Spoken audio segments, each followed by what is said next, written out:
Hello and thanks for joining us on the news desk at 6 on NTA News 24. We are reaching you live from Abuja. I am Dennis Adegunloye.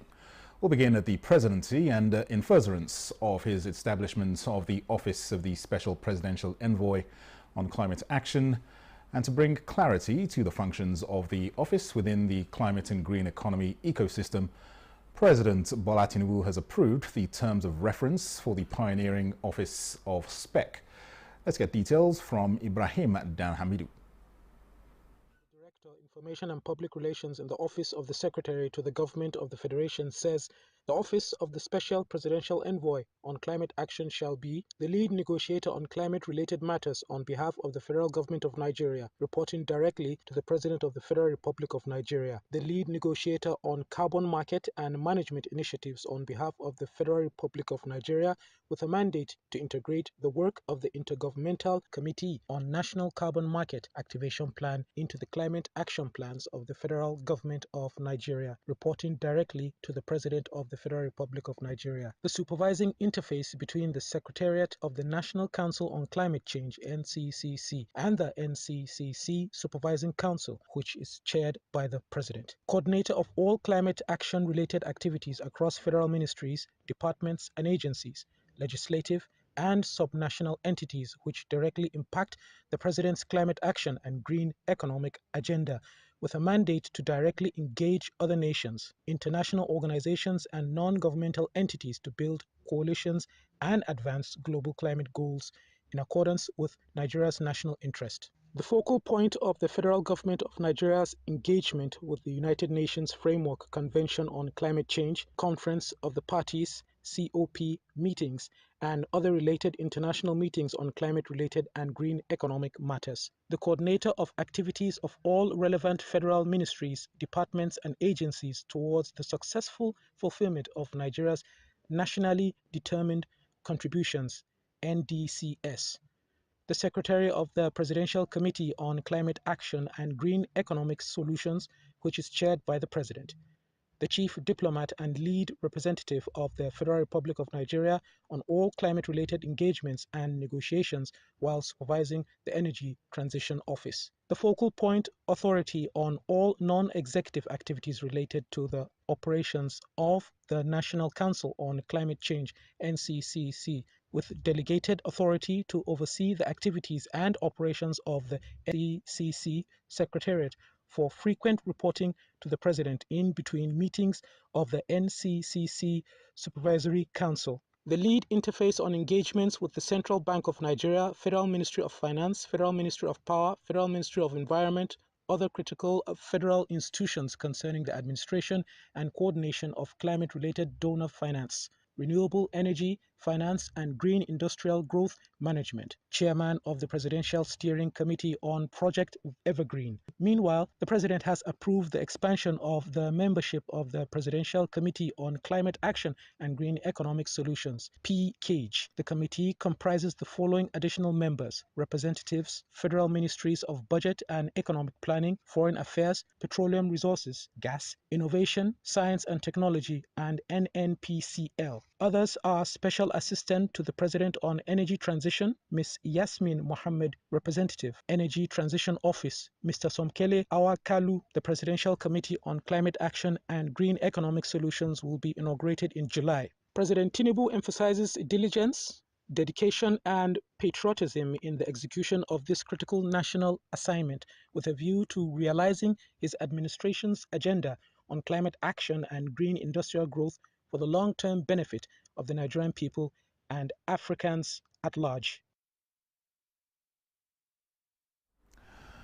Meanwhile, President Bola Tinubu has approved the appointments of Dr. Nkiruka Maduekwe as the Director General, Chief Executive Officer of the National Council on Climate Change, NCCC, in an interim capacity, pending the confirmation of her appointments by the NCCC Supervisory Council.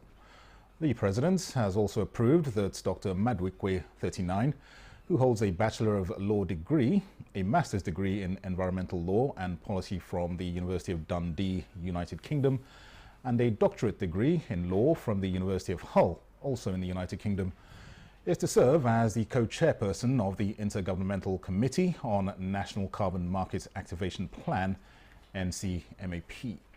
President Tinubu says the appointment is in accordance with his commitment to actualizing Nigeria's green industrial vision, boost investor confidence, and unlock sustainable economic value through various climate finance instruments.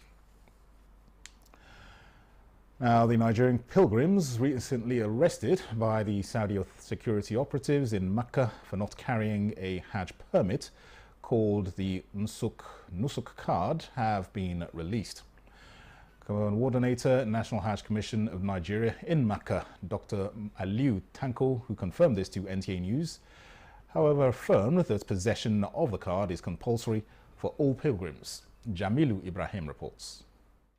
Nusuk card is one of the latest innovations introduced by the Saudi authority aimed at improving the efficiency of the operational procedures for the annual Hajj exercise. The card, which is in digital and physical formats, facilitates easy identification of each pilgrim and is primarily aimed at preventing unauthorized individuals from entering the holy sites. Foreign and domestic pilgrims are therefore required to carry the card during their travel and movement throughout the Hajj season. The card is issued to Nigerian pilgrims by the NACON officials on arrival in Mecca and are enjoined to carry it along with them wherever they go. Some of the pilgrims don't, however, take the Nusuk card seriously and they leave it in the hotel room while going out, even as others say they are yet to be issued one.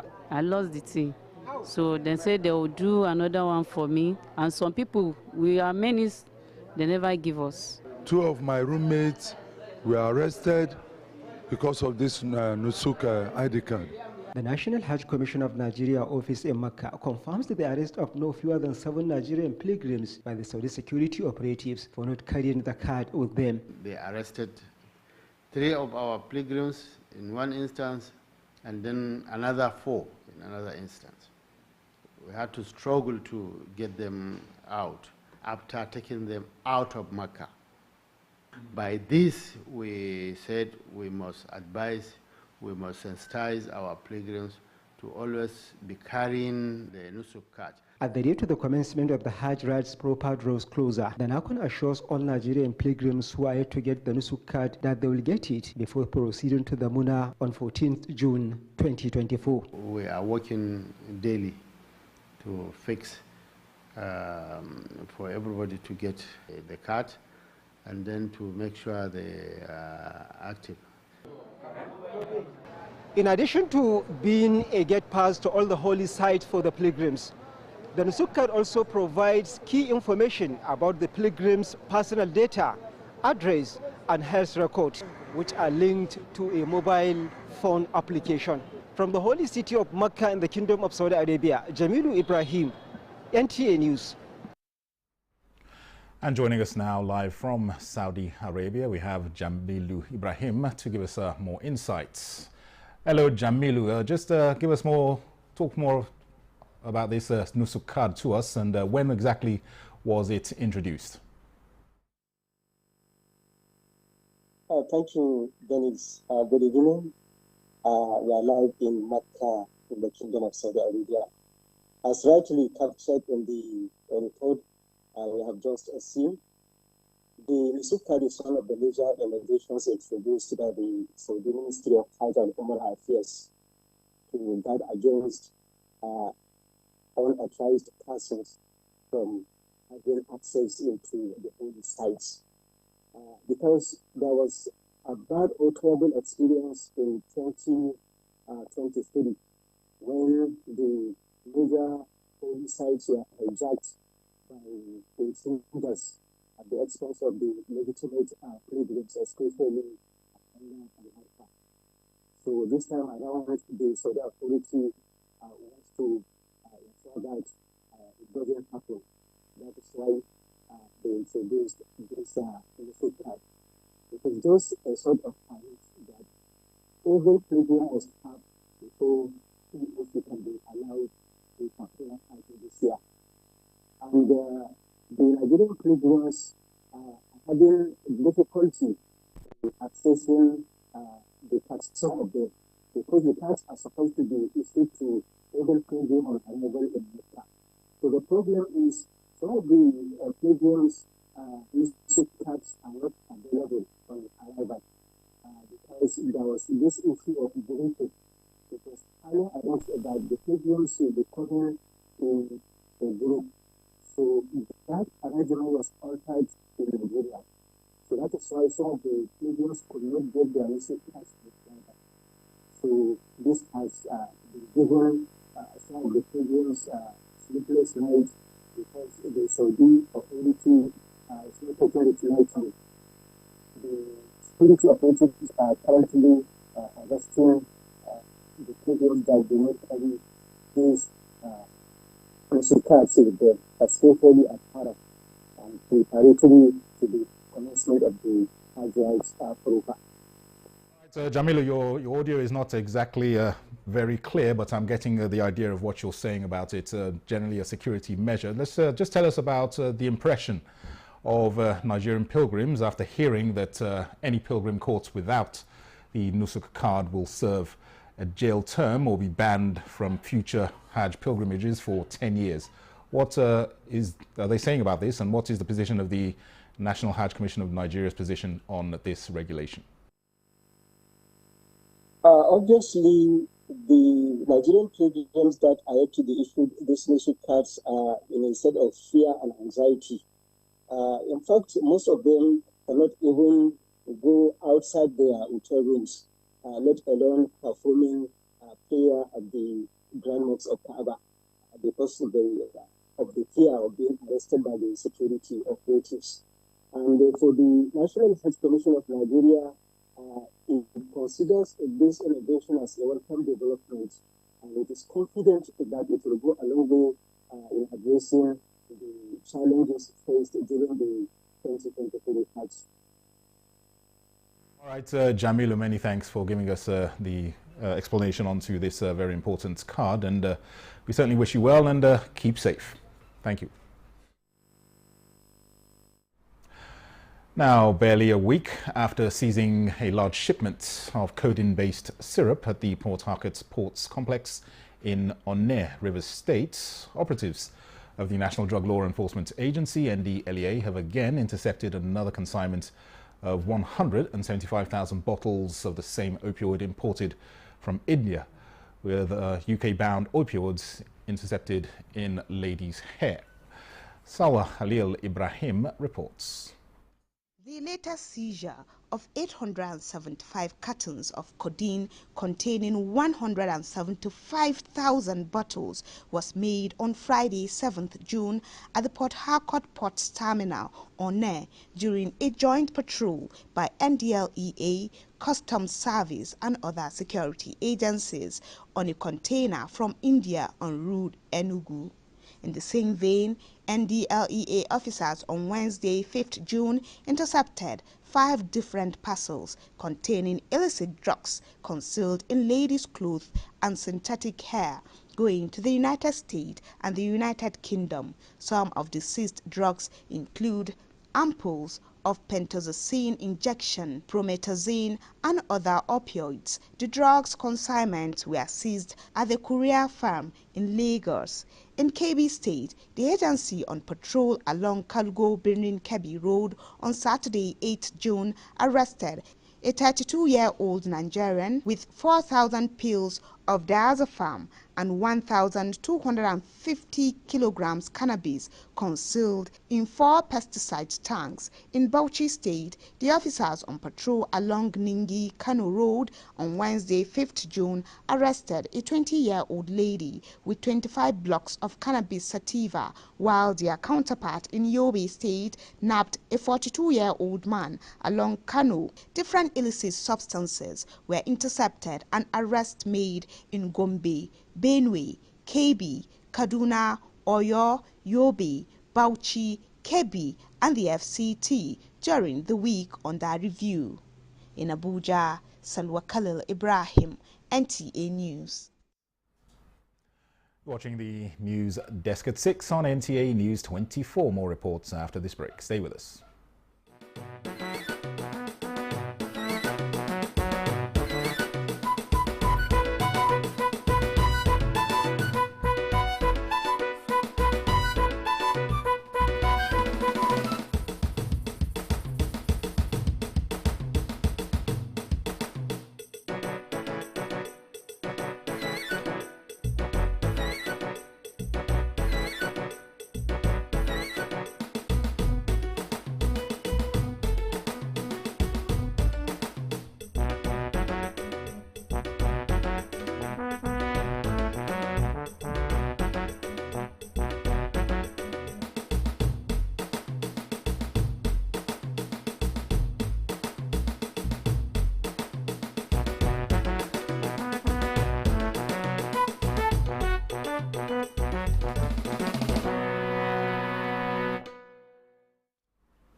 Thanks for staying with us.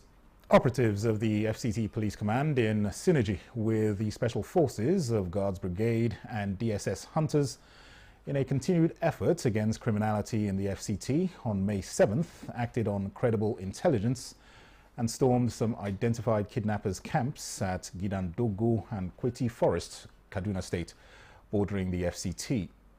Statements by the Public Relations Officer of the FCT Police Command, Josephine Ade, says the team trailed and arrested 4 suspects: Yahaya Abubakar, a resident of Mpape, Mohammed, who resides in Zuba, who is also an ex-convict, Umar Aliu, 20, and Nura Abdullahi, 32, also an ex-convict, at Kubwa and Zuba Hills, respectively.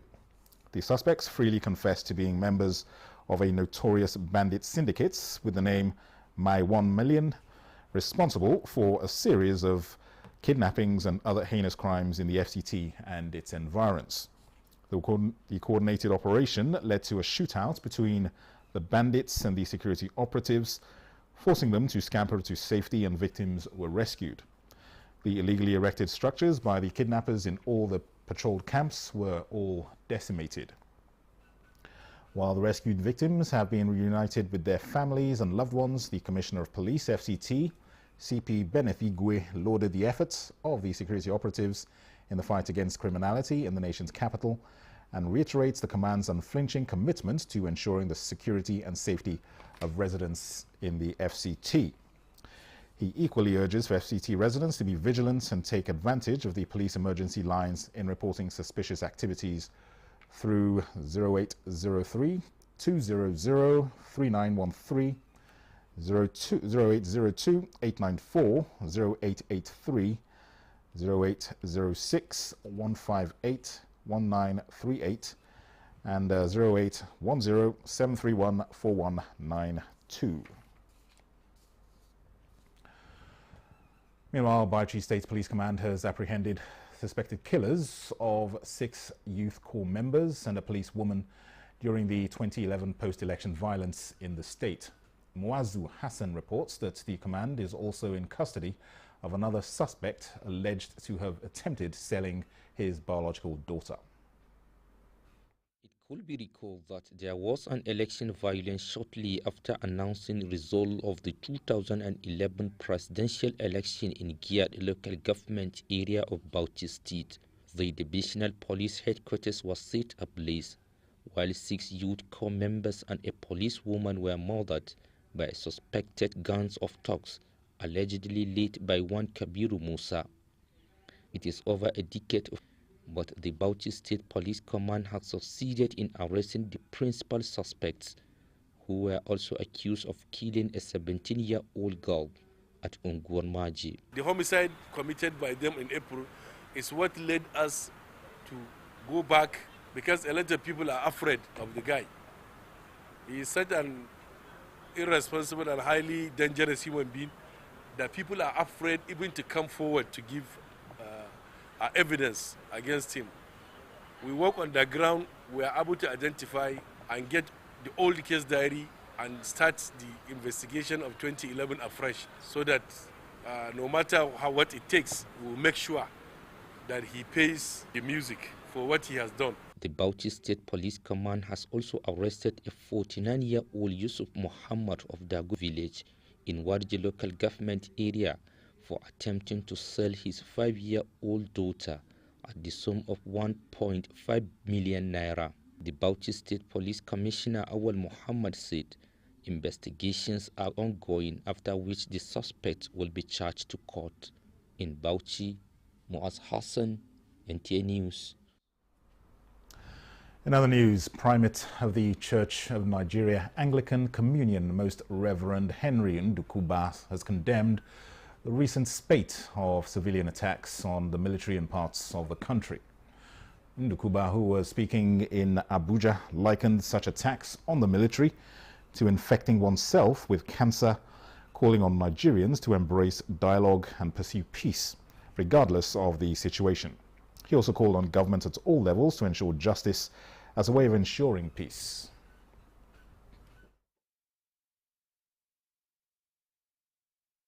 it will be invoking calamity upon our nation for us to attack the agency that is protecting the lives and security of this nation. We know that many of us are agitated, many of us are hurting, many of us are challenged, but we want to plead with every section. Please let us be patient, and where it will need engaging in dialogue, let us engage in dialogue, and those in leadership should do justice, because without justice there will be no peace. The Primate also wants families to be deliberate in raising their children so that they can grow into God-fearing adults who will ensure peace and justice in the country. The Nigerians in Diaspora Commission has confirmed the arrest of 10 Nigerians allegedly trafficked to Ghana for prostitution. Chairman and Chief Executive Officer of the Nigerians in Diaspora Commission, Abike Dabiri Erewa, says the girls, 8 from Imo State and 2 from Plateau State, are now in safe hands. A statement by the Director of Media, Nigerians in Diaspora Commission, Abdul Rahman Balogun, said the girls are expected to return to Nigeria next week and will be handed over to NATIP for further investigation. The documentation filled by the girls indicated that they were being sent to Ghana for work as sales girls. The NIDCOM boss expressed concern that while these girls are being rescued, more are probably still being trafficked, noting that traffickers need to be arrested, named and shamed.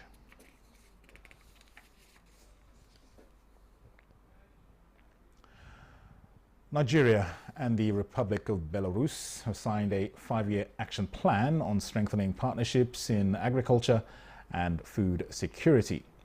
The signing of the agreement took place in Minsk, the Belarusian capital, during a working visit by the Nigerian Minister of Agriculture and Food Security, Abubakar Kyari. Musa Baba Ali reports. Nigerian Minister of Agriculture and Food Security Abubakar Kyari was in Minsk, the Belarusian capital, for bilateral discussion on agricultural partnership between Nigeria and Belarus. The minister was received by Sergei Lukashevich, First Deputy Minister of Foreign Affairs of Belarus. Together, they signed an action plan 2024 to 2029 on the supply of 2,000 tractors to Nigeria. This also includes supply of 9,022 units of assorted agricultural implements, 9,022 sets of spare parts, establishment of 52,000 service centers and tractor assembly plants in Nigeria. At Degunloye.